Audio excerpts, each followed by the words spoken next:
What were you doing in 1967? Elvis and Priscilla got married, the Beatles released Sgt. Pepper's, San Francisco ushered in the Summer of Love, and, setting a template for politically ambitious Russians everywhere, future Soviet President Yuri Andropov became head of the KGB. NATO, meanwhile, was drawing up its big battle plan. And it's just as well they put a lot of thought into it at the time, because they didn't write another one until, well, 3 weeks ago.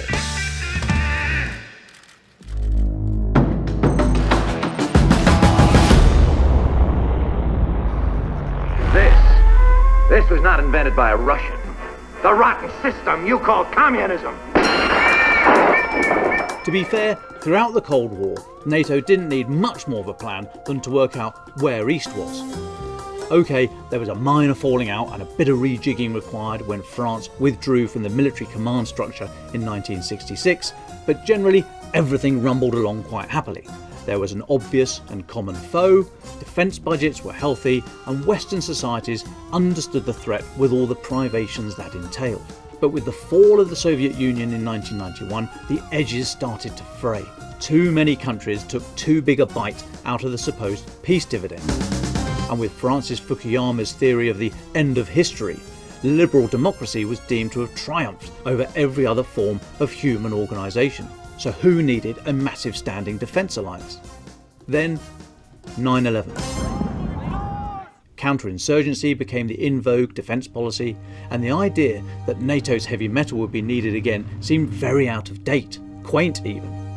As recently as November 2021, Britain's then Prime Minister Boris Johnson said, "We have to recognise that the old concept of fighting big tank battles on the European landmass, which I think is what you're driving at, are over."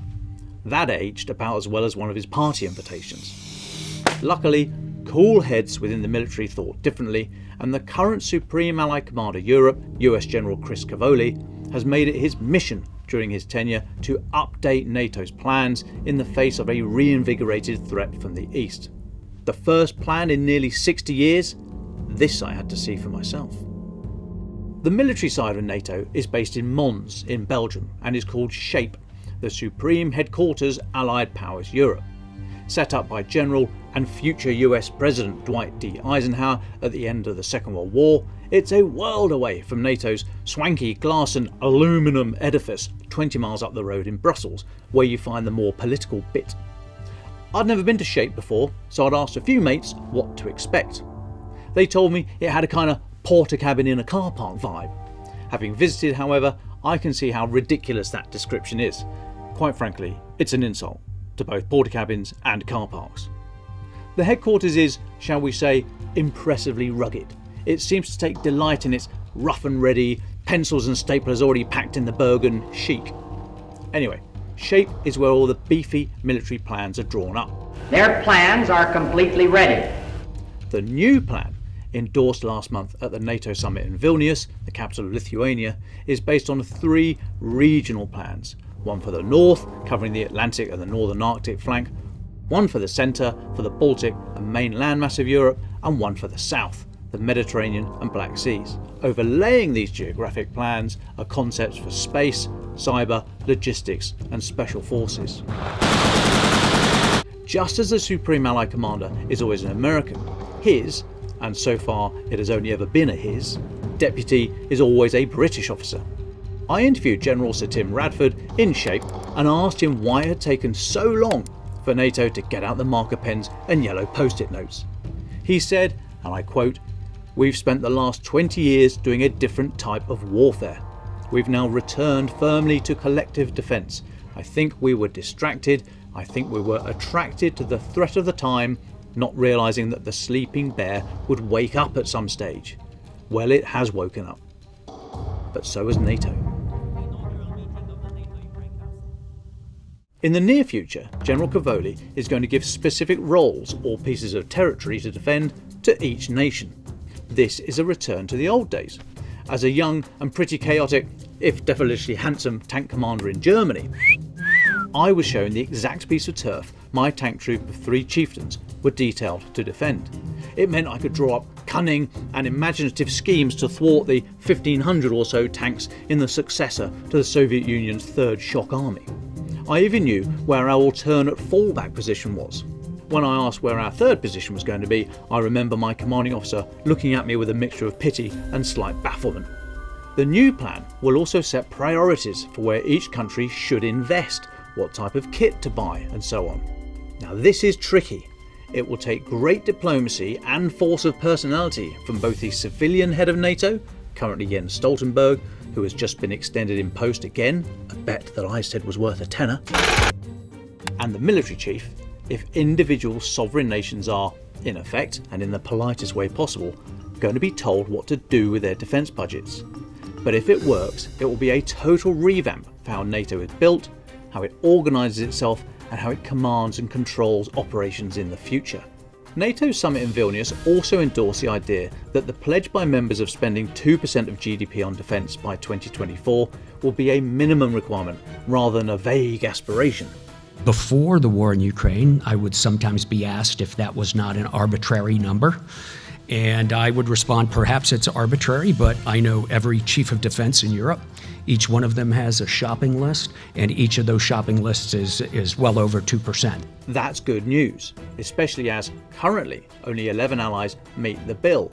The US, UK, Poland, Greece, Estonia, Lithuania, Finland, Romania, Hungary, Latvia and Slovakia.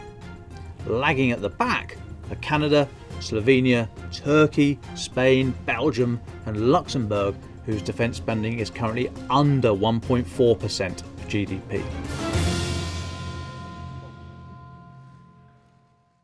Generals Cavoli and Radford and their staffs, along with NATO's political leaders under the stewardship of Jens Stoltenberg, have done sterling work updating the alliance.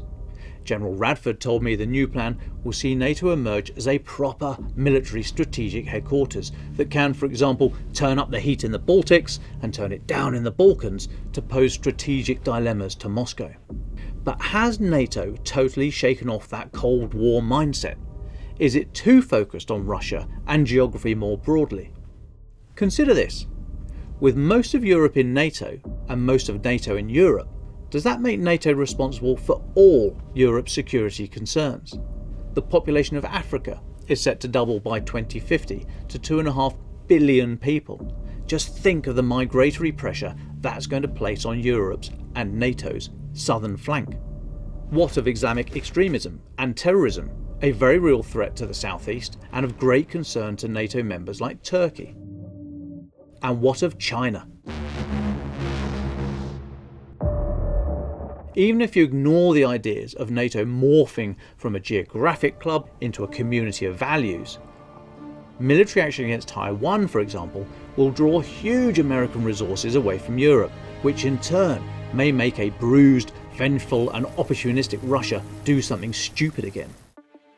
So, does NATO need to play more of a role in the security of the Indo-Pacific?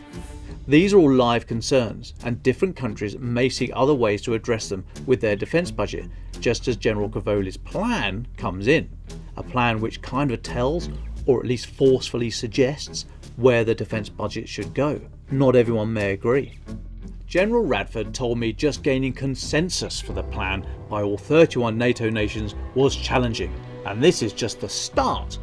A bit like me and my chieftain watching out for the Third Shock Army. Defence in Depth is a weekly video output by the Telegraph of the big defence stories. If you'd like a daily fix of content about the war in Ukraine, I'd suggest Ukraine the Latest, the Telegraph's podcast. For more defence stories, we've left links in the description below, and if you have a topic you'd like us to cover, let us know in the comments. Please do visit our website for the latest updates, news and analysis, or failing that, you can read the paper.